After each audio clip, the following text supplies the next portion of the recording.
ಶ್ರೀ ಗಣೇಶಾಯ ನಮಃ. ಶ್ರೀ ಗುರುಭ್ಯೋ ನಮಃ. ಶ್ರೀ ಸರಸ್ವತ್ಯೈ ನಮಃ. ಶ್ರೀಮಾತ್ರೇ ನಮಃ. ನಮಸ್ತೆ ನಮಸ್ತೆ ಮಹಾದೇವ ಶಂಭೋ.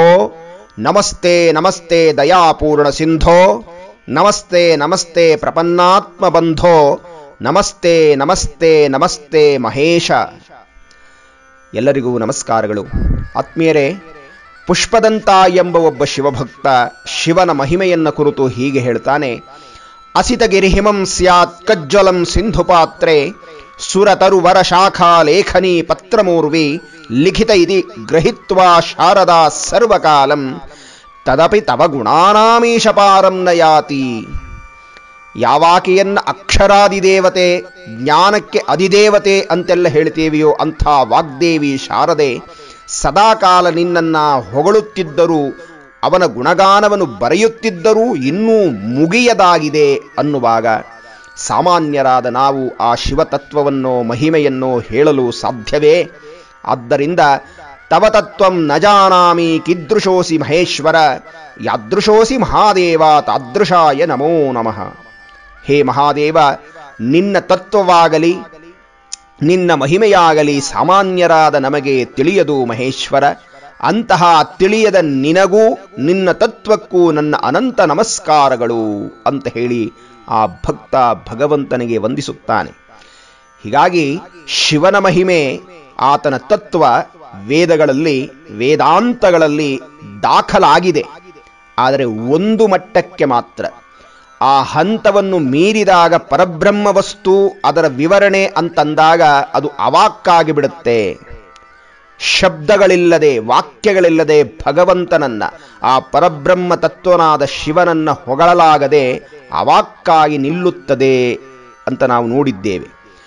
ಹೀಗಾಗಿ ಆದರೂ ಸಹ ಎಷ್ಟನ್ನು ಹೇಳಿದೆಯೋ ಅಷ್ಟನ್ನು ನಾವು ಮನನ ಮಾಡುವ ಪ್ರಯತ್ನ ಇದಾಗಿದೆ. ಆ ಶಿವತತ್ವ ಅನೇಕ ಉಪಾಸನಾ ಶಾಸ್ತ್ರಗಳಲ್ಲಿ, ಅನೇಕ ಪುರಾಣಗಳಲ್ಲಿ ಶಿವನ ಪಾರಮ್ಯವನ್ನ, ಮಹಿಮೆಯನ್ನ, ತತ್ವವನ್ನ ಹೇಳಲ್ಪಟ್ಟಿದೆ. ಇಂತಹ ಶಿವನನ್ನು ಆರಾಧಿಸುವ ಪರ್ವಕಾಲ ಮಹಾಶಿವರಾತ್ರಿ ಅಂತ. ಒಂದು ವರ್ಷಕ್ಕೆ 12 ಮಾಸ ಶಿವರಾತ್ರಿಗಳು ಬರುತ್ತೆ ಅಂತ. ಇದಕ್ಕೆಲ್ಲ ಕಲಶಪ್ರಾಯವಾಗಿರತಕ್ಕಂಥದ್ದೇ ಮಾಘ ಮಾಸದಲ್ಲಿ ಬರಬಹುದಾದ ಬಹುಳ ತ್ರಯೋದಶಿ ಹಾಗೂ ಚತುರ್ದಶಿ ಎಂದು ಆರಾಧಿಸಬಹುದಾದಂಥ ಶಿವರಾತ್ರಿ. ಅಂದು ಲಿಂಗೋದ್ಭವವಾಯಿತು ಮತ್ತು ಆ ಶಿವನ ಸಂಪೂರ್ಣ ಅವತಾರವಾಗಿರಬಹುದಾದ ಕಾಲ ಭೈರವನ ಅವತಾರವಾಯಿತು. ಅದು ಸಂಪೂರ್ಣ ಅವತಾರ ಅಂತೆಲ್ಲ ವಿಶೇಷವಾಗಿ ಹೇಳಲ್ಪಟ್ಟಿದೆ. ಹೀಗಾಗಿ ಶಿವನ ಪಾರಮ್ಯವನ್ನ, ಶಿವತತ್ವವನ್ನ, ಶಿವ ಮಹಿಮೆಯನ್ನ, ಆ ನಿರ್ಗುಣನೇ, ನಿರಾಕಾರನೇ, ಸಾಕಾರನಾಗಿ ಲಿಂಗರೂಪಿಯಾಗಿ ಅವತರಿಸಿ ಬಂದಂತಹ ದಿವ್ಯವಾದಂಥ ಆ ಘಟ್ಟವನ್ನ ಶಿವಪುರಾಣ ಬಹಳ ಸುಂದರವಾಗಿ ವರ್ಣನೆ ಮಾಡಿದೆ. ಮತ್ತು ಅನೇಕ ಪುರಾಣಗಳ ವಿಚಾರಗಳನ್ನು ಒಳಮಾಡಿಕೊಂಡು ಈಗ ನಾವು ಆ ಶಿವರಾತ್ರಿ ಮಹಿಮೆಯ ಒಂದು ಚಿಂತನೆಯನ್ನ ಕೇಳಿ ಶಿವಾನುಗ್ರಹಕ್ಕೆ ಪಾತ್ರರಾಗೋಣ ಅಂತ ಹೇಳಿ ಪ್ರಾರ್ಥಿಸುತ್ತಾ, ಒಮ್ಮೆ ಭೃಗು ಮಹರ್ಷಿಗಳು ಅನೇಕ ಬ್ರಹ್ಮರ್ಷಿಗಳ ಜೊತೆಯಲ್ಲಿ ಕುಳಿತು ಪರಬ್ರಹ್ಮನ ಬಗ್ಗೆ ಚರ್ಚೆಯನ್ನು ಮಾಡಿ ನಿರ್ಣಯಕ್ಕೆ ಬರಲಾಗದೆ ಬ್ರಹ್ಮದೇವನಲ್ಲಿ ಸತ್ಯಲೋಕಕ್ಕೆ ಬಂದು ಪಿತಾಮಹನಿಗೆ ವಂದಿಸಿ ಈ ಪ್ರಶ್ನೆಯನ್ನು ಮಾಡುತ್ತಾರೆ. ಹೇ ಸೃಷ್ಟಿಕರ್ತ ಬ್ರಹ್ಮನೇ, ನನಗೆ ಈ ಪರಬ್ರಹ್ಮದ ಕಲ್ಪನೆ ಇನ್ನೂ ಸರಿಯಾಗಿ ತಿಳಿಯಲಾಗುತ್ತಿಲ್ಲ. ಈ ಇಡೀ ಪ್ರಪಂಚವನ್ನು, ಗಗನವನ್ನು, ಅಸಂಖ್ಯಾತ ಗ್ರಹತಾರೆಗಳನ್ನ ಆಳುತ್ತಿರುವ ಪ್ರತಿ ಕಾರ್ಯಕ್ಕೂ ಕಾರಣವಾದ ಎಲ್ಲವನ್ನೂ ನಿಯಮಿಸುವ ದೇವ, ದಾನವ, ನರ, ವಾನರ, ಖಗ, ಜಲ, ಚರ, ಕ್ರಿಮಿ, ಕೀಟ, ಸಸ್ಯ, ಆಕಾಶ ಕಾಯಗಳನ್ನೆಲ್ಲ ತನ್ನ ಹಿಡಿತದಲ್ಲಿ ಹಿಡಿದಿರುವ ಆ ಅಸದೃಶ ಅದೃಶ್ಯ ಶಕ್ತಿ ಯಾವುದು ಬ್ರಹ್ಮದೇವ? ಅದರ ನೆಲೆಯಲ್ಲಿ, ಅದರ ಆಕಾರವೇನು? ಅದೇನು ಗಂಡೋ ಹೆಣ್ಣೋ, ಏಕವೋ ಅನೇಕವೋ? ಹೇ ಬ್ರಹ್ಮದೇವ, ಈ ಸೃಷ್ಟಿಯ ರಹಸ್ಯವಾದ ಈ ಚಿಂತನೆಗೆ ನೀನು ದಯಮಾಡಿ ಪರಿಹಾರವನ್ನು ಕೊಡು. ಯಾರು ಪರಬ್ರಹ್ಮ ವಸ್ತು ಅಂತ ಹೇಳಿ ಬ್ರಹ್ಮನನ್ನ ಕೇಳಿಕೊಂಡ. ಬ್ರಹ್ಮ ಮನಸ್ಸಿನಲ್ಲಿ ಯೋಚನೆ ಮಾಡುತ್ತಾ ಇದ್ದಾನೆ. ಈ ಹಿಂದೆ ನನಗೆ ಹುಟ್ಟಿದಂತಹ 5 ಜನ ಶಿವರೇ ಸದ್ಯೋಜ್ಜಾತ, ವಾಮದೇವ, ಅಘೋರ, ತತ್ಪುರುಷ, ಈಶಾನ. ನಾನೇ ಪಂಚಭೂತಗಳನ್ನು ಸೃಷ್ಟಿ ಮಾಡಿದೆ. ಪರ್ವತಗಳು, ಸಮುದ್ರಗಳು, ನದಿಗಳು, ಪ್ರಕೃತಿ, ಮರ, ಕಾಲ, ಅದರ ಮಿತಿ, ಯುಗ ಇವನ್ನೆಲ್ಲ ಸೃಷ್ಟಿ ಮಾಡಿದವನೇ ನಾನು. ನನ್ನಿಂದಲೇ ಮಾನಸ ಸೃಷ್ಟಿ ಆರಂಭವಾಗಿ ಮರೀಚಿ, ಅತ್ರಿ, ಅಂಗಿರಸ, ಪುಲಸ್ತ್ಯ, ಪುಲಹ, ಕೃತು, ಭೃಗು, ಪ್ರಚೇತಸ, ನಾರದ ಇತ್ಯಾದಿ ಅನೇಕ ಬ್ರಹ್ಮರ್ಷಿಗಳು ಹೊರಬಂದರು. ಅನೇಕ ಪ್ರಜಾಪತಿಗಳನ್ನು ನಾನು ಸೃಷ್ಟಿ ಮಾಡಿದೆ. ದೇವತೆಗಳನ್ನ, ದೈತ್ಯರನ್ನ, ದಾನವರನ್ನ, ಗಂಧರ್ವಾದಿಗಳನ್ನ ನಾನೇ ಸೃಷ್ಟಿ ಮಾಡಿದೆನು. ನನ್ನ ದೇಹದ ಒಂದು ಭಾಗವೇ ಗಂಡಾಗಿ ಮತ್ತೊಂದು ಭಾಗವೇ ಹೆಣ್ಣಾಗಿ ಸೃಷ್ಟಿಸಿ ಸ್ವಯಂಭೂಮನು ಶತರೂಪಯರನ್ನ ಅವರಿಗೆ ಪ್ರಜಾಕೋಟಿ ವಿಸ್ತಾರ ಮಾಡುವಂತೆ ಆಜ್ಞೆಯನ್ನು ಕೊಟ್ಟೆ. ಹೀಗಾಗಿ ಪ್ರಜಾಕೋಟಿ ಪ್ರಪಂಚವೆಲ್ಲ ವಿಸ್ತಾರವಾಯಿತು. ಹೀಗೆ ಎಷ್ಟೇ ಯೋಚನೆಯನ್ನು ಮಾಡಿದರೂ ಸಹ ನನಗಿಂತಲೂ ಹಿರಿಯರನ್ನು ನಾನು ಕಾಣೆ. ಇಡೀ ಜಗತ್ತಿನ ಕಾರಣಕರ್ತನೂ ನಾನಾಗಿದ್ದೇನೆ. ಪ್ರಜೆಗಳ ಮೂಲ ನಾನಾಗಿದ್ದೇನೆ. ಹುಟ್ಟೇ ಇಲ್ಲದ ಸ್ವಯಂಭು ನಾನಾಗಿದ್ದೇನೆ. ಸರ್ವರಿಗೂ ಅಧಿಪತಿಯಾಗಿ ಆದ್ಯಂತಗಳಿಲ್ಲದ ಸೃಷ್ಟಿ ಸ್ಥಿತಿ ಲಯ ಮಾಡಬಹುದಾದಂತಹ ಪರಬ್ರಹ್ಮ ವಸ್ತು ನಾನೇ ಎಂದು ತೋರುತ್ತಿದೆ. ಜಗದ್ಯೋನಿರಹಂ ಧಾತ ಸ್ವಯಂಭೂ ಅಜ ಈಶ್ವರ ಅನಾದಿಬಾಹ್ ಅಹಂ ಬ್ರಹ್ಮ ಏಕಾತ್ಮ ನಿರಂಜನ ಪ್ರವರ್ತಕೋ ಹಿ ಜಗದಾಂ ಅಹಮೇವ ನಿವರ್ತಕಃ ಸಂವರ್ತಕೋ ಅಧಿಕೋ ನಾ ಅನ್ಯಃ ಕಶ್ಚಿತ್ ಸುರೋತ್ತಮಃ. ಹೀಗೆ ಅಹಂಕಾರವನ್ನು ಪಡುತ್ತಿರಬಹುದಾದ ಬ್ರಹ್ಮ ನಾನೇ ಎಲ್ಲಕ್ಕೂ ಮೂಲ, ನಾನೇ ಪರಬ್ರಹ್ಮ ಎಂದು ಅವರ ಮುಂದೆ ಕೊಚ್ಚಿಕೊಳ್ಳುತ್ತಿರುವ ಆ ಕ್ಷಣದಲ್ಲೇನಾಗಿದೆ, ಬ್ರಹ್ಮನ ಪೀಠ ಆ ಬೃಹತ್ ಕಮಲ ಅಲುಗಾಡಿದಂತೆ, ಇಡೀ ಹಿಮವತ್ ಪರ್ವತವೇ ಅಲ್ಲಾಡಿದಂತೆ. ಸತ್ಯಲೋಕವೆಂಬ ತನ್ನ ಈ ಪದ್ಮಾಲಯ ಹೇಗೆ, ಯಾಕೆ ಈ ರೀತಿ ನಡುಗುತ್ತಿದೆ, ನೋಡುವ ಇದರ ಮೂಲವನ್ನಾದರೂ ಎಂದು ಆ ಕಮಲದ ನಾಳದ ಒಳಗೆ ಜಾರಿದನಂತೆ ಬ್ರಹ್ಮ ಪತ್ತೆ ಹಚ್ಚುವ ಸಲುವಾಗಿ ಹೋಗುತ್ತಿದ್ದಾನೆ. ಎಷ್ಟು ದೂರ ಸಾಗಿದರೂ ಮೂಲ ಕಾಣದೆ ಸುಸ್ತಾದ ಬ್ರಹ್ಮ ಕೊನೆಗೆ ಏನು ಮಾಡಬೇಕೆಂದು ತಿಳಿಯದೆ ತಪಸ್ಸನ್ನು ಮಾಡಲು ಮೊದಲಿಟ್ಟ. ಕೆಲ ಕಾಲಾನಂತರದಲ್ಲಿ ಕಣ್ಣನ್ನು ಬಿಟ್ಟು ನೋಡುತ್ತಾನೆ. ಎಂತು ತಾನು ಜಾರಿ ಹೋದನೋ ಅಂತೆಯೇ ತಾನು ಹೊರಬಂದಿದ್ದಾನೆ. ಆದರೆ ಈಗ ತಾನಿರುವುದು ಶ್ವೇತ ಸಮುದ್ರದ ಮಧ್ಯದಲ್ಲಿ. ಸುಗಂಧಪೂರಿತವಾದ ಕ್ಷೀರಸಾಗರ, ತಾವರೆಯದಂಟು ಪ್ರಾರಂಭವಾದ ಎಡೆಯಲ್ಲೊಂದು ಬೃಹತ್ ಕಾಯ, ನೀರು ತುಂಬಿದ ಮೋಡದ ಬಣ್ಣದ ದೇಹ, ಕೋಟಿ ಮನ್ಮಥರನ್ನ ನಾಚಿಸುವಂತಹ ಪೀತಾಂಬರಧಾರಿಯ ಸಾಕರ್ಷಕ ಸ್ವರೂಪ, ಶಂಖ ಚಕ್ರ ಗದಾ ಪದ್ಮಗಳನ್ನ ಧರಿಸಿರುವಂತಹ 4 ತೋಳುಗಳು, ಮೈ ತುಂಬಿದ ಒಡವೆಗಳು, ಪ್ರಖರ ಚಿನ್ನದ ಕಿರೀಟ, ನಗುಮೊಗದಲ್ಲಿ ತಾವರೆಯ ಕಣ್ಣುಗಳು, ಮಲಗಿರುವುದು ಶ್ವೇತ ಶೇಷರಾಜನ ಮೇಲೆ. ತಾನೆಂದೂ ಕಂಡರಿಯದ, ಊಹಿಸಲು ಅಸಾಧ್ಯವಾದ ಬೃಹತ್ ಭಯಾನಕ ಸರ್ಪವದು. ಅನುಪಮ ಸರ್ಪದ ಉದ್ದ ಅದೆಷ್ಟು ಮೈಲಿಗಳೋ, ಎಷ್ಟೊಂದು ಹೆಡೆಗಳೋ, ಒಂದೊಂದು ಗುಡ್ಡದಷ್ಟು. ತಲೆಗಳ ಮೇಲೆ ಹೊಳೆಯುತ್ತಿರುವ ನಾಗಮಣಿಗಳು. ಊಹೆಗೂ ನಿಲುಕದಂತಹ ಈ ದೇವರಾಜ ಯಾರಿರಬಹುದು? ಕಸ್ತ್ವಂ. ಇಡೀ ಈ ಬ್ರಹ್ಮಾಂಡವೆಲ್ಲ ಜಲಪ್ರಳಯದಲ್ಲಿ ಮುಳುಗಿರುವಾಗ ಇವನೊಬ್ಬನೇ ನಿದ್ರೆ ಮಾಡುತ್ತಿದ್ದಾನಲ್ಲ. ಸ್ವಯಂಭುವಾದಂತಹ ಪರಮೇಷ್ಠಿಯಾದ ನಾನು ಬಂದಿರುವುದನ್ನು ಗಮನಿಸಿಯೂ ಸಹ ಅಹಂಭಾವದಿಂದ ನಿದ್ರೆ ಮಾಡ್ತಾ ಇದ್ದಾನೆ ಅಂತ ಹೇಳಿ ಆ ಮಹಾಪುರುಷನನ್ನ ಘಾತಿಸಿದ ಬ್ರಹ್ಮ. ಯೋಗ ನಿದ್ರೆಯಿಂದ ಎದ್ದಂತಹ ಆ ಮಹಾಪುರುಷ ಬ್ರಹ್ಮನನ್ನ ಕಂಡು ಎದ್ದು ಕುಳಿತು ಮಾತನಾಡಿಸುತ್ತಿದ್ದಾನೆ ಬ್ರಹ್ಮನನ್ನ. ಅದೆಂತಹ ವಶೀಕರಣ ಆ ಮಾತಿನಲ್ಲಿ! ಶ್ರುತಿ ಮಾಡಿದ ವೀಣಾರವದಂತೆ, ಸೃಷ್ಟಿಕರ್ತ ಬ್ರಹ್ಮನೇ, ನೀನು ತೇಜೋನಿಧಿ ವತ್ಸ, ನಿನಗೆ ಸ್ವಾಗತ, ಶುಭವಾಗಲಿ ನಿನಗೆ. ಸ್ವಾಗತಂ ಸ್ವಾಗತಂ ವತ್ಸ ಪಿತಾಮಹ ಮಹಾದ್ಯುತೆ. ಬ್ರಹ್ಮ ಕೇಳಿದರೆ ಕೇಳುತ್ತಲೇ ಇರಬೇಕೆಂಬ ದಿವ್ಯವಾದ ನಾದ, ಸಾಕರ್ಷಕವಾದಂಥ ಧ್ವನಿ, ಅತ್ಯಂತ ಮಾಧುರ್ಯವಾಗಿದೆ. ಆದರೆ ಈತ ಒಬ್ಬ ಗುರು ಶಿಷ್ಯನನ್ನ ಸಂಬೋಧನೆ ಮಾಡುವಂತೆ ನನ್ನನ್ನ ವತ್ಸ ಎಂದು ಹೇಳುತ್ತಿರುವನೆಲ್ಲ. ಅಯ್ಯ ಮಹಾಶಯ, ಇಡೀ ಬ್ರಹ್ಮಾಂಡವನ್ನೇ ಸೃಷ್ಟಿ ಸ್ಥಿತಿ ಲಯ ಮಾಡುತ್ತಿರುವ ನನ್ನ ಎದುರಿನಲ್ಲಿ ನನ್ನನ್ನೇ ನೀನು ವತ್ಸ ಎಂದು ಹೇಳುತ್ತಿರುವೆಯ? ಯಾರೆಂದು ತಿಳಿದೆ ನನ್ನನ್ನ? ವೇದೋ ವಾಂ ವಕ್ತಿ ನಿಯಮ ಸ್ವಯಂಭುವಂ ಅಜಂ ವಿಭುಂ ಪಿತಾಮಹ ಸ್ವರಾಟಂಚ ಪರಮೇಷ್ಠಿನಂ ಉತ್ತಮಂ. ನಾರಾಯಣ ಹೇಳುತ್ತಾನೆ, ಅಯ್ಯ ಅಜ, ನೀನು ಜಗತ್ತನ್ನ ಸೃಷ್ಟಿಸಲೋ ರಕ್ಷಿಸಲೋ ನನ್ನಿಂದ ತಾನೇ, ನನ್ನ ಅಂಗದಿಂದ ತಾನೇ ನೀನು ಉದ್ಭವಿಸಿದೆ. ನಿನ್ನ ತಂದೆಯಾದ ನನ್ನನ್ನೇ ಮರೆತೆಯ? ಈ ಜಗತ್ತಿಗೆಲ್ಲ ಸ್ವಾಮಿಯಾದ ನಾನೇ ನಿನ್ನ ಸ್ಮೃತಿಯಿಂದ ಜಾರಿದ್ದೇನೆ. ನಾನು ಪರಮಪುರುಷ, ನಾನೇ ಪರಮಾತ್ಮ, ಆಹ್ವಾನಿತರಲ್ಲಿ ಆದಿ ನಾನು, ಸ್ತುತಿಗೆ ಅರ್ಹನಾದ ಮಹಾವಿಷ್ಣು ನಾಶರಹಿತ ಸ್ವಾಮಿ, ಜಗತ್ಕಾರಣ ಸಹಸ್ರಬಾಹು, ಸರ್ವವ್ಯಾಪ್ತ ನಾರಾಯಣ ಎಂಬುದನ್ನು ನೀನರಿಯೆಯ. ನನ್ನ ನಾಭೀಕಮಲದಿಂದ ಉದ್ಭವಿಸಿದ ಕಮಲದಿಂದ ಹೊರಬಂದಂಥವನಲ್ಲವೇ ನೀನು? ನಾರಾಯಣ ಮಹಾಬಾಹುಂ ಸರ್ವವ್ಯಾಪಕಮೀಶ್ವರಂ ಮನ್ನಾಭಿ ಪದ್ಮತಸ್ತ್ವಂ ಹಿ ಪ್ರಸೂತೋ ನಾ ಅತ್ರ ಸಂಶಯ. ಕೇಳುವುದಕ್ಕೇನೋ ಚೆನ್ನಾಗಿದೆ, ಆದರೆ ಈತ ತನ್ನನ್ನು ತಾನೇ ಪರಬ್ರಹ್ಮ, ಸರ್ವಶ್ರೇಷ್ಠ, ಜಗತ್ಕಾರಣ ಎಂದು ಹೇಳುವುದು ಮಾತ್ರವಲ್ಲದೆ ನನ್ನನ್ನು ವತ್ಸ ಎಂದು ಸಂಬೋಧನೆ ಮಾಡಿ ಅಹಂಕಾರದಿಂದ ಬೀಗುತ್ತಿದ್ದಾನೆ. ಆದರೂ ಮೊದಲೊಮ್ಮೆ ಸಾಮೋಪಾಯದಿಂದ ವ್ಯವಹರಿಸೋಣ. ನಮ್ಮೀರ್ವರಲ್ಲಿ ಯಾರು ಶ್ರೇಷ್ಠರು ಎಂದು ತೀರ್ಮಾನ ಮಾಡಲು ವೇದಗಳ ಪ್ರಾಮಾಣ್ಯವನ್ನು ಕೇಳೋಣ ಅಂತ ಹೇಳಿ ಬ್ರಹ್ಮ ಹೇಳಿದರೆ ಒಪ್ಪಿದನಂತೆ ವಿಷ್ಣು. ಮೂರ್ತಿ ಭವಿಸಿ ನುಡಿಯಿತು ಋಗ್ವೇದ, ಯದಂತಸ್ಥಾನಿ ಭೂತಾನಿ ಯತತ್ಸರ್ವಂ ಪ್ರವರ್ತತೆ, ಯದಾಹು ಪರಮಂ ತಸ್ತ್ವಂ ಸರುದ್ರಸ್ತ್ವೇಕ ಏವ ಹಿ.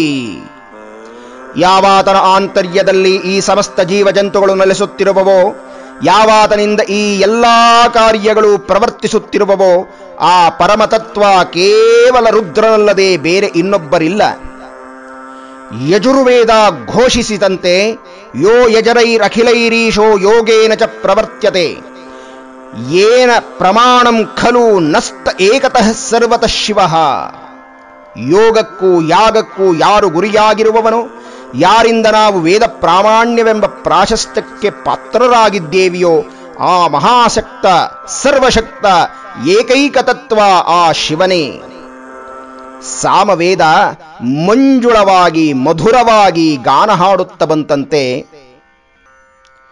ಯೋಗಿ ಮುಖ್ಯರ ತಪಕೆ ಯಾರು ಗುರಿಯೋ, ಯಾರ ತೇಜಸ್ಸಿನಿಂದ ಈ ಲೋಕಗಳು ಬೆಳಗುತ್ತಿಹುದೋ, ಯಾರು ಸಕಲರಲ್ಲಿ ಚೈತನ್ಯ ಪ್ರದಾತನಾಗಿಹನೋ, ಆ ಪರತತ್ವವೇ, ಆ ಪರಬ್ರಹ್ಮವಸ್ತುವೇ ಶಿವನು.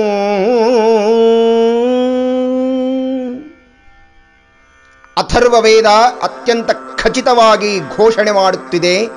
ಯಂ ಪ್ರಪಶ್ಯಂತೆ ದೇವೇಶಂ ಭಕ್ತ್ಯನುಗ್ರಹಿಣೋ ಜನಾಃ ತಮಾಹುರೇಕಂ ಕೈವಲ್ಯಂ ಶಂಕರಂ ದುಃಖತಃ ಪರಂ. ಯಾರು ಭಕ್ತಪರಾಧೀನನೋ, ಭಕ್ತರಿಗೆ ಸುಲಭವಾಗಿ ಒಲಿಯುವವನೋ, ದುಃಖಾತೀತನೋ, ಪರಮಪುರುಷನೋ, ಕೈವಲ್ಯಕ್ಕೆ ದಾರಿಯನ್ನು ತೋರುವವನೋ, ಅವನು ಕೇವಲ ಕೈಲಾಸಪತಿ ಶಂಕರ ಮಾತ್ರ. ಬ್ರಹ್ಮ ವೇದಗಳ ಪ್ರಾಮಾಣ್ಯವನ್ನ ಕೇಳಿ ನಮ್ಮೀರುವರಲ್ಲಿ ಯಾರು ಶ್ರೇಷ್ಠರು ಎಂದು ಹೇಳಿ ಅಂತ ಕರೆದರೆ, ಈ ವೇದಗಳು ಮೂರನೆಯವನಾದಂತಹ ಶಿವನ ಪರವಾಗಿ ಹೇಳುತ್ತಿದೆಯಲ್ಲ. ಅಟ್ಟಹಾಸದಿಂದ ನಗುತ್ತಾ ಬ್ರಹ್ಮ ವೇದಗಳನ್ನು ಕುರಿತು ಹೇಳ್ತಾನೆ, ಹೇ ಗತಚೇತನಂತೆ ಮಾತನಾಡುತ್ತಿರುವ ವೇದಗಳೇ, ಏನಾಯಿತು ನಿಮ್ಮ ವಿವೇಕವೆಲ್ಲ? ಭೂತ ಪ್ರಮತನಿಗೆ ಒಡೆಯನನ್ನು, ಬಟ್ಟೆ ಬಿಟ್ಟವನನ್ನು, ಬೂದಿ ಬಳದುಕೊಂಡವನನ್ನ, ಆ ಬಿಳಿ ಮೈಯವನನ್ನು, ಶಿವೆಯೊಡನೆ ಗುರಿಯಿಲ್ಲದೆ ತಿರುಗುತ್ತಿರುವವನನ್ನು, ವಿಕಾರ ವೇಷಧಾರಿಯಾದವನನ್ನು, ಜಡ್ಡುಗಟ್ಟಿದ ಜಟೆಯನ್ನ ಧರಿಸಿದವನನ್ನು, ತಿನ್ನಲನ್ನವಿಲ್ಲದೆ ತಿರುಪೆಯನ್ನವನ್ನೆತ್ತಿ ತಿರುಗುವವನನ್ನು, ಸರ್ಪಗಳನ್ನೇ ಧರಿಸಿರುವವನನ್ನ, ಮುದಿಯತ್ತನ್ನ ವಾಹನವನ್ನಾಗಿ ಮಾಡಿಕೊಂಡಿರುವವನ್ನ, ಗಜ ಚರ್ಮವನ್ನುಟ್ಟವನನ್ನ, ರುಂಡಮಾಲೆ ರುದ್ರಾಕ್ಷಿಗಳನ್ನ ಧರಿಸಿರುವಂತಹವನನ್ನ, ಇರಲು ಎಡೆಯಿಲ್ಲದೆ ಸ್ಮಶಾನದಲ್ಲಿ ವಾಸ ಮಾಡುತ್ತಿರುವ ಆ ಶಿವನನ್ನೇ ನೀವು ಹೊಗಳುತ್ತಿರುವುದು. ಕಥಂ ಪ್ರಥಮನಾಥೌ ಹಿ ರಮಮಾನೋ ನಿರಂತರಂ ದಿಗಂಬರಂ ಪೀತವರ್ಣೋ ಶಿವಯಾಧೂರಿಧೂಸರ ವಿರೂಪವೇಶೋ ಜಟಿಲೋ ವ್ಯಾಲಭೂಷಣ ಪರಬ್ರಹ್ಮತ್ವ ಆಪನ್ನ ಕ್ವಚಿತ್ ಸಂಗವರ್ಜಿತಂ. ಬ್ರಹ್ಮನ ಅಹಂಭಾವದ ಮಾತುಗಳನ್ನು ಕೇಳಿ ಓಂಕಾರವೇ ಮೂರ್ತಿ ಭವಿಸಿ ಬಂದು ನಿಂತು ಹೇಳುತ್ತಂತೆ, ಅಸೌ ಹಿ ಪರಮೇಶಾನಾಂ ಸ್ವಯಂ ಜ್ಯೋತಿಃ ಸನಾತನಃ ಆನಂದರೂಪತಸ್ಸೈತಾಂ ಶಕ್ತಿರ್ನಾಗಂತುಕೇ ಶಿವಃ. ಬ್ರಹ್ಮನು ಓಂಕಾರವೇ ಬಂದು ಹೇಳಿದರೂ ಕೇಳಲಿಕ್ಕೆ ಸಿದ್ಧನಿಲ್ಲ. ಈ ಎಲ್ಲಾ ಪ್ರಾಮಾಣ್ಯಗಳನ್ನು ಅತ್ತ ಸರಿಸಿ ನಾರಾಯಣನ್ನ ಎದುರುಗೊಂಡು, ಹೇ ನಾರಾಯಣ, ಯುದ್ಧ ಮಾಡು, ಯುದ್ಧದಲ್ಲಿ ಸಿದ್ಧವಾಗಲಿ ಯಾರು ಶ್ರೇಷ್ಠರು ಎನ್ನುವುದನ್ನ ಅಂತ ಹೇಳಿ ಬಾಣ ಬಿಲ್ಲುಗಳನ್ನು ಹಿಡಿದು ನಿಂತರೆ ನಾರಾಯಣ ಯೋಚನೆ ಮಾಡ್ತಾನೆ, ನನ್ನ ಮಗ ಈಗ ನನ್ನ ಮುಂದೆ ಅಹಂಕಾರದಿಂದ ನಿಂತು ಯುದ್ಧ ಮಾಡು, ಯಾರು ಶ್ರೇಷ್ಠರು ತೀರ್ಮಾನ ಮಾಡೋಣ ಅಂತ ಹೇಳುವಾಗ, ಮಗ ತಪ್ಪುದಾರಿಯಲ್ಲಿ ನಡೆಯುತ್ತಿರುವಾಗ ತಂದೆಯಾದವನವನನ್ನು ಶಿಕ್ಷಿಸಿ ಸರಿದಾರಿಗೆ ತರಬೇಕಾಗಿರುವಂಥದ್ದು ಕರ್ತವ್ಯವಾಗಿರುವುದರಿಂದ ಇದೋ ಅಂತ ಹೇಳಿ ಶಾರಂಗಧನುವನ್ನ ಏರಿಸಿದ್ದಾನೆ ಮಹಾವಿಷ್ಣು. ಅದೊಂದು ಆಶ್ಚರ್ಯ. ಆ ಕ್ಷಣದಲ್ಲಿ ರೆಪ್ಪೆ ಹೊಡೆಯರೊಳಗಾಗಿ ಅತಿ ವಿಸ್ಮಯವಾದ ಬೃಹಜ್ಯೋತಿಯೊಂದು ಸಹಸ್ರ ನಾಲಿಗೆಗಳಿಂದ ದಿಕ್ಕುಗಳನ್ನು ನೆಕ್ಕುತ್ತಿರುವ ಅಗ್ನಿಯ ಸ್ತಂಭವೊಂದು, ಆದ್ಯಂತಗಳಿಲ್ಲದ ನೀಲಮಾಲ ಜ್ವಾಲಾಮಾಲಾ ಲಿಂಗವೊಂದು ಹರಿವಿರಂಚಗಳ ಮಧ್ಯೆ ಶತಸಹಸ್ರಕೋ ಶಚಿಕೂಟವಾಗಿ ಲಕ್ಷ ಮಿಂಚುಗಳ ಮಹಾಸಂಗಮವಾಗಿ ಕೋಟಿ ಭಾಸ್ಕರರ ಸಂಯುಕ್ತ ಸಮಾವೇಶವಾಗಿ ಆವಿರ್ಭವಿಸಿ ಆ ಲೋಕಲೋಕಗಳನ್ನೆಲ್ಲ ಬೆಳಗಿತಂತೆ. ನಾರಾಯಣನಿಗೂ ಬ್ರಹ್ಮನಿಗೂ ಆಶ್ಚರ್ಯ, ನೋಡಲಾಗುತ್ತಿಲ್ಲ ಆ ಪ್ರಕಾಶಮಾನವಾದ ಕಾಂತಿಯನ್ನ, ಅನಲ ಸ್ತಂಭವನ್ನ. ಕೊಂಚ ಕಾಲವಾದ ಮೇಲೆ ಆ ಅಗ್ನಿಸ್ತಂಭವನ್ನು ಕಂಡು ಹರಿ ಬ್ರಹ್ಮನಿಗೆ ಈ ಒಂದು ಉಪಾಯವನ್ನು ಹೇಳ್ತಾ ಇದ್ದಾನೆ. ಯಾ ಬ್ರಹ್ಮ, ನೋಡು, ಅನಿವಾರ್ಯವಾಗಿ ಆಕಸ್ಮಿಕವಾಗಿ ಯಾವುದೋ ಅಗ್ನಿಸ್ತಂಭ ಉದ್ಭವವಾಗಿದೆ ನಮ್ಮೀರ್ವರ ಮಧ್ಯದಲ್ಲಿ.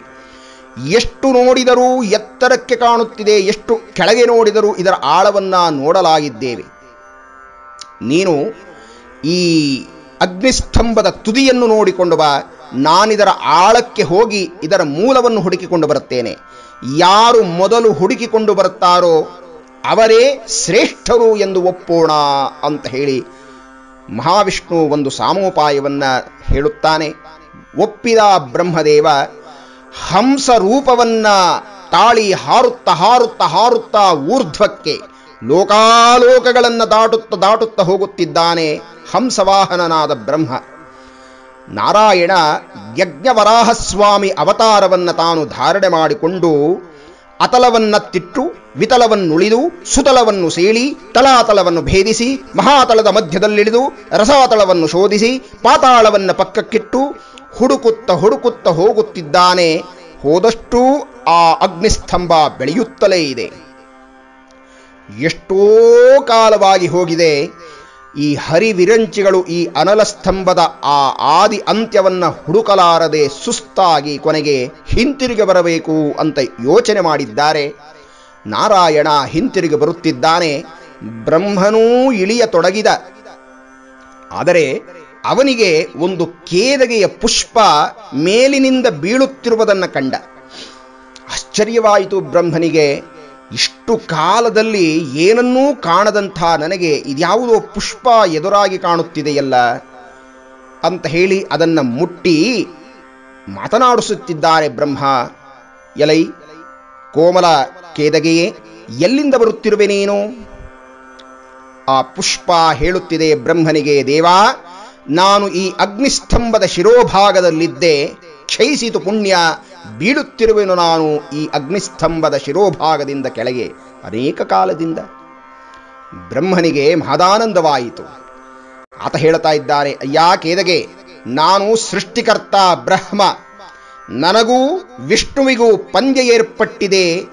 ಯಾರು ಈ ಆದಿ ಅಂತ್ಯವನ್ನ ಬೇಗ ನೋಡಿಕೊಂಡು ಬರ್ತಾರೆ ಅವರೇ ಶ್ರೇಷ್ಠರು ಎಂದು.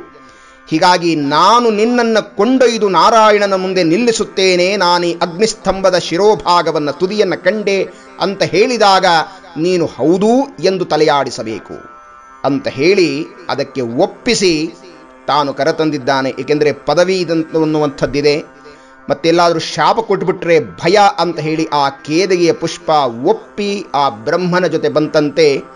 ಕೊನೆಗೆ ನಾರಾಯಣನ ಇದ್ದ ಎಡೆಯಲ್ಲಿ ಈ ಬ್ರಹ್ಮ ಬಂದು ತಾನು ಕೂಟ ಸಾಕ್ಷಿಯನ್ನ ಹೇಳಿಸುತ್ತಿದ್ದಾನೆ, ಈ ಅಗ್ನಿಸ್ತಂಭದ ಆ ತುದಿಯನ್ನು ನಾನು ಕಂಡೆ ಅಂತ. ಆ ಹೂವು ಸಹ ಹೌದು ಎಂದು ತಲೆ ಆಡಿಸಿತಂತೆ. ನಾರಾಯಣ ತಾನು ಇದರ ಅಂತ್ಯವನ್ನ ಮೂಲವನ್ನ ಕಾಣದಾಗಿ ಸೋತು ಬಂದಿದ್ದೇನೆ ಅಂತ ಹೇಳಿ ಇರುವ ಸತ್ಯವನ್ನು ಒಪ್ಪಿಕೊಂಡು ತನ್ನ ಮಗನೇ ಶ್ರೇಷ್ಠನಾಗಿದ್ದಾನೆ ಅನ್ನುವುದನ್ನ ಪಾಪ ಒಪ್ಪಲಾರದೆಯೂ ಈಗ ಒಪ್ಪುವಂತಹ ಸ್ಥಿತಿಗೆ ತಾನು ಬಂದು ಆತನನ್ನ ಸರ್ವಶ್ರೇಷ್ಠ ಎಂದು ಮಾನ್ಯ ಮಾಡಿ ಷೋಡಶೋಪಚಾರಗಳಿಂದ ಪೂಜೆ ಮಾಡಲು ಆರಂಭ ಮಾಡುತ್ತಾನೆ. ಬ್ರಹ್ಮ ಅಹಂಕಾರದಿಂದ ಬೀಗುತ್ತಿದ್ದಾನೆ. ಆದರೂ ಮನಸ್ಸಿನಲ್ಲಿ ಎಲ್ಲೋ ಒಂದು ಕಡೆ ಭಯ. ನಾರಾಯಣ ಯೋಚನೆ ಮಾಡ್ತಾನೆ, ಇಷ್ಟೊಂದು ಬಳಲಿಸಿದ ಈ ಅನಲಸ್ತಂಭವೇ ಬಹುಶಃ ನಮ್ಮೀರುವರಿಗಿಂತಲೂ ಶ್ರೇಷ್ಠರಿರಬಹುದಾ ಅಂತ ಹೇಳಿ ಇನ್ನೇನು ಮಂಗಳಾಚರಣೆಯೊಂದಿಗೆ ಆ ಪೂಜೆ ಮುಕ್ತಾಯವಾಗಬೇಕು.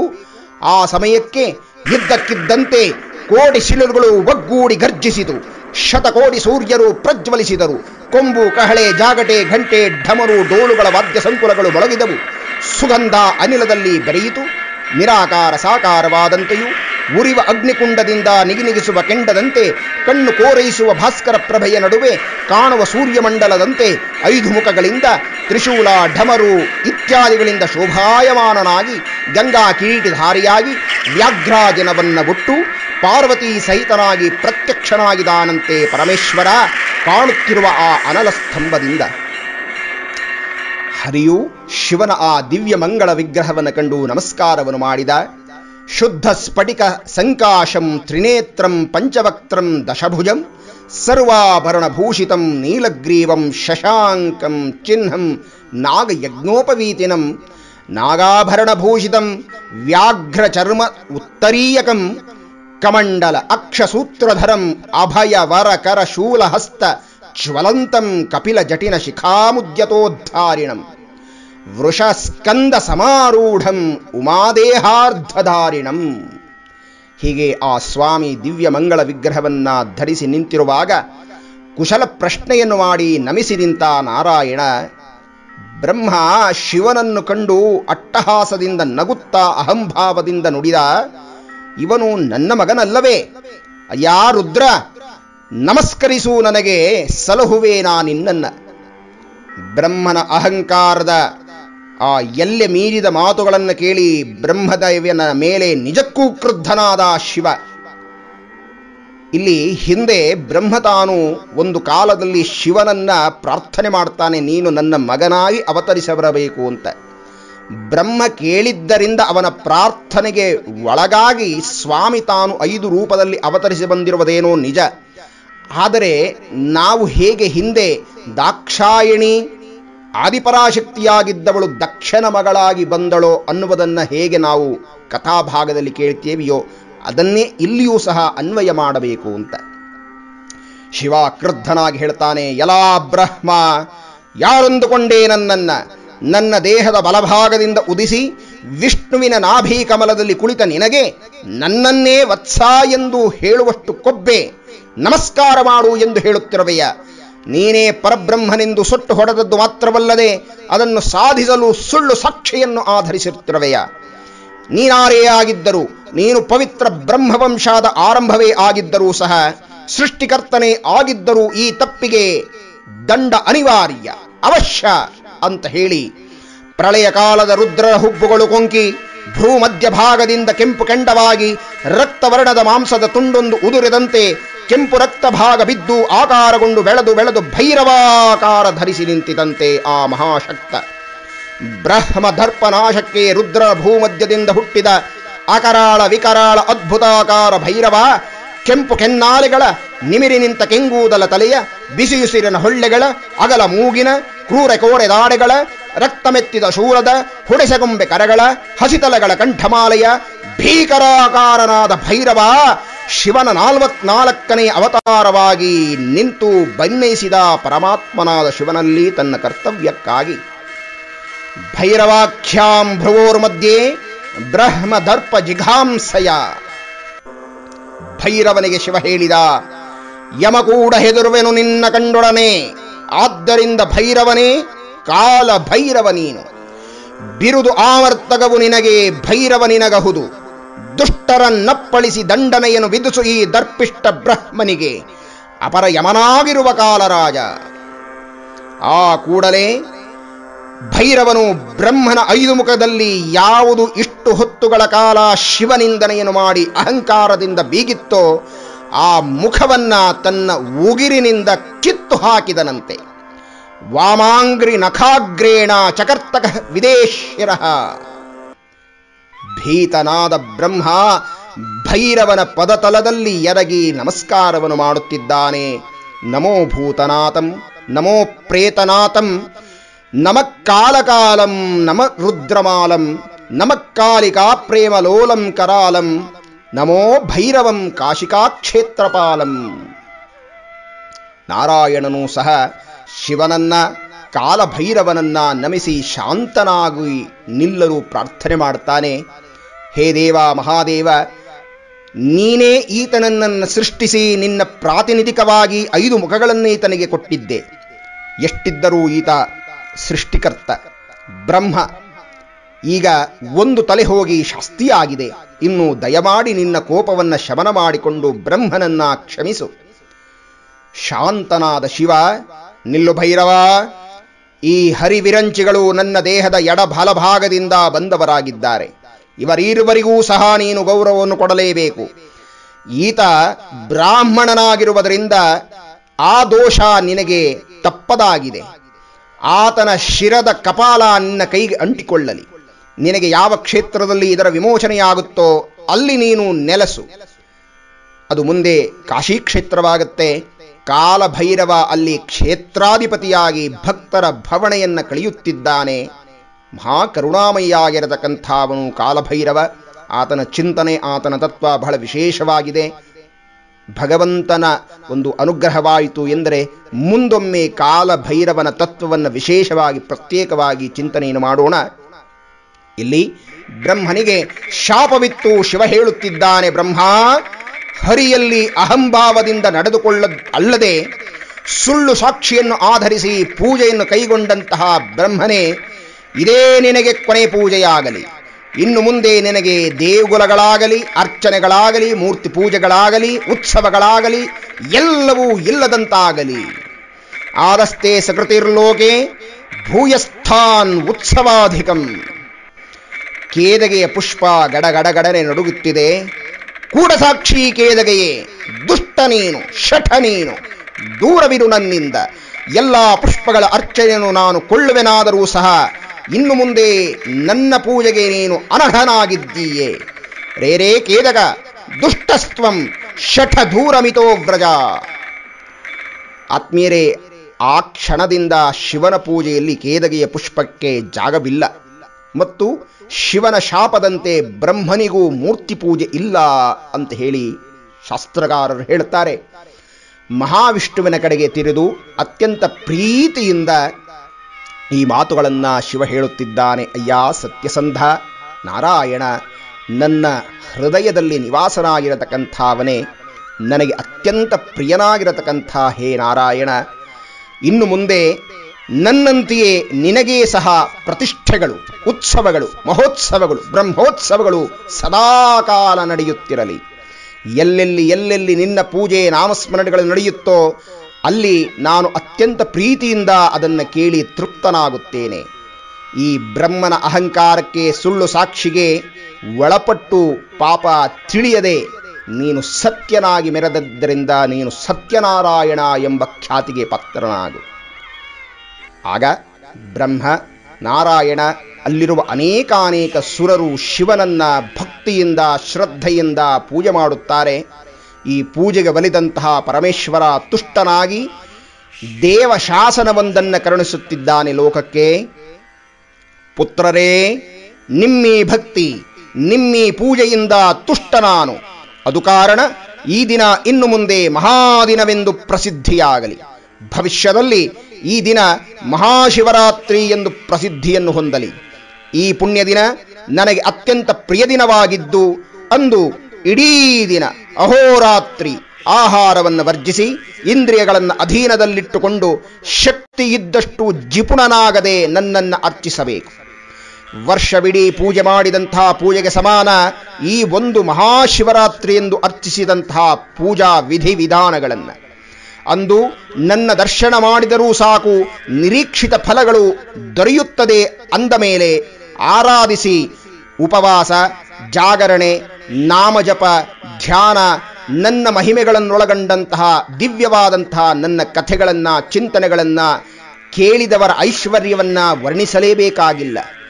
ಆದ್ಯಂತಗಳಿಲ್ಲದ ಈ ಅಗ್ನಿಸ್ತಂಭ ಈಗ ಜನದರ್ಶನಕ್ಕಾಗಿ ಜನಗಳಿಗೆ ಅತ್ಯಂತ ಸುಲಭವಾಗಿ ನಾನು ಒದಗುತ್ತೇನೆ ಅಂತ ಹೇಳಿ ಎಲ್ಲರ ಅನುಕೂಲಕ್ಕಾಗಿ ಆ ದಿವ್ಯವಾದಂಥ ಆದ್ಯಂತಗಳಿಲ್ಲದೆ ಬೆಳೆದಂಥ ಅಗ್ನಿಸ್ತಂಭವೇ ಈಗ ಲಿಂಗವಾಗಿ ಎಲ್ಲರಿಗೂ ಸೇರಿತಂತೆ ಪುಟ್ಟದಾದಂತಹ ರೂಪದಲ್ಲಿ.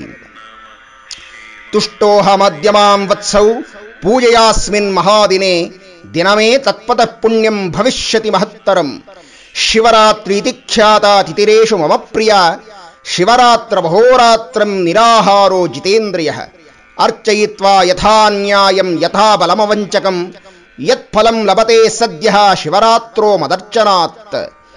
ಫಲಂ ದರ್ಶನ ಮಾತ್ರೇಣ ಫಲಂ ತಸ್ಮಿನ್ ಶುಭೇ ದಿನೇ ಅಭ್ಯರ್ಚನಂ ಚೇತ್ ಅಧಿಕಂ ಫಲಂ ವಾಚಾಮಗೋಚರಂ. ಅನಾದ್ಯಂತ ಇದಂ ಸ್ತಂಭಂ ಅಣುಮಾತ್ರಂ ಭವಿಷ್ಯತಿ ದರ್ಶನಾರ್ಥಾ ಹಿ ಜಗತಾಂ ಪೂಜಾರ್ಥಾನಾಂ ಹಿ ಪುತ್ರಕವು ಅಂತ ಹೇಳಿ ಅವರವರಿಗೆ ಅವರವರು ಯಾವ ಯಾವ ಧಾತುವಿನಿಂದ ಶಿವನನ್ನ ಪೂಜೆ ಮಾಡಿದರೆ ಅವರವರ ಕ್ಷೇತ್ರದಲ್ಲಿ ಅವರು ಅಭಿವೃದ್ಧಿಯನ್ನು ಕಂಡು ಚಿತ್ತಶುದ್ಧಿಯಿಂದ ಪರಮಾತ್ಮನನ್ನ ಒಲಿಸಿಕೊಳ್ಳುವಂಥದ್ದಾಗುತ್ತೋ ಅಂತಹ ಧಾತು ಲಿಂಗಗಳು ಆಯಾ ದೇವತೆಗಳ ಸೇರಿದೆಯಂತೆ. ಎಲ್ಲರೂ ಸೇರಿ ಆ ಶಿವನಿಂದ ಪಡೆದಂಥ ಪಂಚಾಕ್ಷರ ಮಹಾಮಂತ್ರವನ್ನು ಜಪವನ್ನು ಮಾಡುತ್ತಾ ಬ್ರಹ್ಮ ಮುರಾರಿ ಸುರಾರ್ಚಿತ ಲಿಂಗಂ ನಿರ್ಮಲ ಭಾಸಿತ ಶೋಭಿತ ಲಿಂಗಂ ಜನ್ಮಜ ದುಃಖ ವಿನಾಶಕ ಲಿಂಗಂ ತತ್ಪ್ರಣಮಾಮಿ ಸದಾಶಿವಲಿಂಗಂ ಅಂತ ಹೇಳಿ ಎಲ್ಲರೂ ಕೂಡ ಆ ಶಿವಲಿಂಗದ ಅರ್ಚನೆಯನ್ನು ಮಾಡಿದ್ದಾರೆ ಅಂತ ಹೇಳಿ. ಹೀಗಾಗಿ ಇಂತಹ ಲಿಂಗೋದ್ಭವ ಕಾಲಭೈರವನ ಅವತಾರ ಎಂಬ ಅರ್ಥವನ್ನು ಒಳಗೊಂಡ ಈ ಶಿವರಾತ್ರಿ ವೈಭವದ ಚಿಂತನೆಯನ್ನ ಯಾರು ಶಿವರಾತ್ರಿಯ ಪರ್ವಕಾಲದಲ್ಲಿ ಕೇಳುತ್ತಾರೆ ಅವರಿಗೆ ಇಹದಲ್ಲಿ ಸಮಸ್ತ ಭೋಗ ಭಾಗ್ಯಗಳನ್ನು ಪರಮೇಶ್ವರನು ಕರುಣಿಸಿ ಅಂತ್ಯದಲ್ಲಿ ಪರಲೋಕವನ್ನ ಅಂದರೆ ಶಿವ ಸಾಯುಜ್ಯವನ್ನು ಕೊಟ್ಟು ಭಗವಂತ ಅನುಗ್ರಹ ಮಾಡುತ್ತಾನೆ ಅನ್ನತಕ್ಕಂಥ ಈ ಸಚ್ಚಿಂತನೆಯನ್ನು ಒಳಗೊಂಡಂತಹ ಶಿವರಾತ್ರಿ ಮಹಿಮೆಗೆ ನಾವು ಸಹ ಶಿವನನ್ನು ಕುರಿತು ಮಂಗಳವನ್ನು ಹೇಳೋಣ ಅಂತ ಹೇಳ್ತಾ, ಮೃತ್ಯುಂಜಯಾಯ ಸಾಂಬಾಯ ಸೃಷ್ಟಿ ಸ್ಥಿತ್ಯಂತಕಾರಿಣೆ ತ್ರ್ಯಂಬಕಾಯ ಸುಶಾಂತಾಯ ತ್ರಿಲೋಕೇಶಾಯ ಮಂಗಲಂ.